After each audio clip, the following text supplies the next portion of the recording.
जय श्री हरि विष्णु। जय माता लक्ष्मी। भाइयों और बहनों, आप सभी का स्वागत है। आज हम सुनेंगे द्वादशी व्रत की ऐसी चमत्कारी कथा जिसे सुनने मात्र से भगवान विष्णु की कृपा प्राप्त होती है, घर की नकारात्मकता दूर होती है और जीवन में सुख समृद्धि का आगमन होता है। कहते हैं कि जो भक्त श्रद्धा और नियम पूर्वक द्वादशी व्रत करता है उसके कई जन्मों के पाप नष्ट हो जाते हैं और भगवान नारायण स्वयं उसकी रक्षा करते हैं। यह कथा केवल एक कहानी नहीं बल्कि विश्वास, भक्ति और भगवान की कृपा का जीवंत प्रमाण है। तो आइए हाथ जोड़कर भगवान विष्णु का स्मरण करें और द्वादशी व्रत की यह पावन कथा आरंभ करते हैं। बहुत समय पहले की बात है। एक छोटे से गांव में हरिदास नाम का एक गरीब ब्राह्मण रहता था। उसकी पत्नी का नाम तुलसी था। दोनों भगवान विष्णु के परम भक्त थे।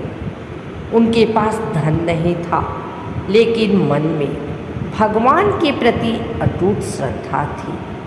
हरिदास प्रतिदिन सुबह नदी में स्नान करता, तुलसी में जल चढ़ाता और भगवान विष्णु का नाम लेकर ही अन्न ग्रहण करता।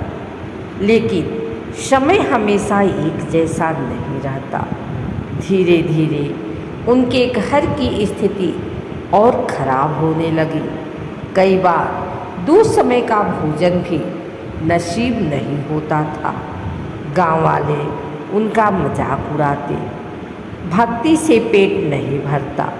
लेकिन हरिदास मुस्कुराकर कहता, जिसका पालन स्वयं नारायण करते हैं उसे चिंता कैसी। एक दिन एकादशी का व्रत था। हरिदास और तुलसी ने पूरे नियम से व्रत किया। रात भर भगवान का भजन करते रहे। अगली सुबह द्वादशी थी। घर में खाने को केवल थोड़ा सा चावल बचा था। तुलसी उसी से भगवान के लिए भोग बना रही थी। तभी दरवाजे पर आवाज आई, क्या कोई भूखे यात्री को भोजन देगा? दरवाजे पर एक वृद्ध साधु खड़े थे। उनका शरीर कमजोर था और आँखों में थकान साफ दिखाई दे रही थी। तुलसी ने तुरंत उन्हें अंदर बुलाया। हरिदास ने कहा, महाराज, घर में बहुत थोड़ा अन्न है, लेकिन जो भी है वह आपका है। साधु मुस्कुराए। उन्होंने भोजन किया और बोले, तुम दोनों की परीक्षा ली जा रही थी। जिसने द्वादशी के दिन भूखे को भोजन कराया उसने स्वयं भगवान को भोजन कराया। इतना कहकर साधु चले गए। लेकिन जाते जाते उन्होंने कहा, कल सूर्योदय से पहले नदी किनारे जाना। अगली सुबह हरिदास नदी किनारे पहुंचा। वहां उसने देखा कि पानी के बीच एक तेजस्वी प्रकाश चमक रहा है। जैसे ही वह पास गया उसे एक स्वर्ण कलश दिखाई दिया। हरिदास घबरा गया। तभी आकाशवाणी हुई, हे भक्त, यह धन तुम्हारी भक्ति और द्वादशी व्रत का फल है। इसका उपयोग केवल अच्छे कार्यों में करना। हरिदास कलश घर ले आया। धीरे धीरे उसकी गरीबी दूर हो गई। उसने गांव में मंदिर बनवाया, गरीबों को भोजन कराया और प्यासों के लिए कुआं खुदवाया। पूरा गांव आश्चर्यचकित था। उसी गांव में एक धनी व्यापारी रहता था, सेठ धनराज। उसने अपने धन पर बहुत अभिमान था। जब उसने हरिदास के चमत्कार के बारे में सुना तो बोला, ऐसे चमत्कार केवल कहानियों में होते हैं, लेकिन कुछ समय बाद उसके व्यापार में भारी नुकसान होने लगा। घर में बीमारी और अशांति फैल गई। एक दिन वह परेशान होकर हरिदास के पास पहुंचा। हरिदास ने कहा, धन का घमंड मनुष्य को भगवान से दूर कर देता है। सच्चे मन से भगवान विष्णु की भक्ति करो और द्वादशी का व्रत रखो। सेठ ने वैसा ही किया। उसने पहली बार भूखों को भोजन कराया, मंदिर में सेवा की और भगवान के सामने सिर झुकाया। धीरे धीरे उसके जीवन की परेशानियां समाप्त होने लगी।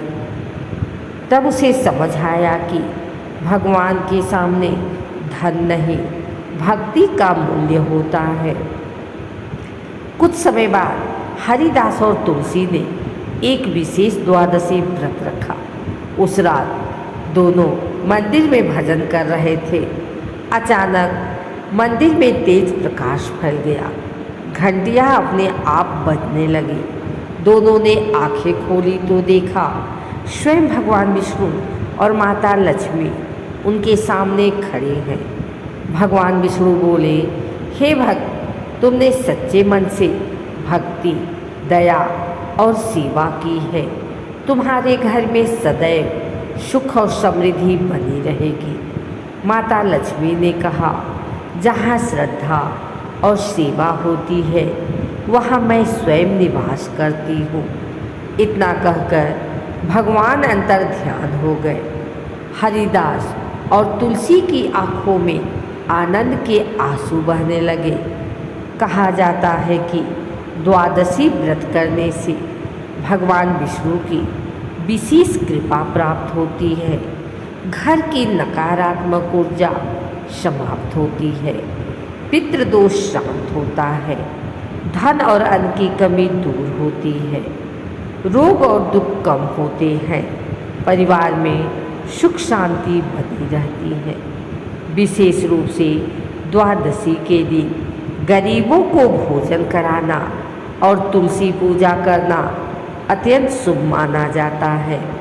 भाइयों और बहनों, भगवान को महंगे भोग नहीं चाहिए। उन्हें चाहिए सच्चा मन, दया और श्रद्धा। जो भूखे को भोजन देता है, प्यासे को पानी देता है और भगवान का नाम प्रेम से लेता है, भगवान कभी उसका साथ नहीं छोड़ते।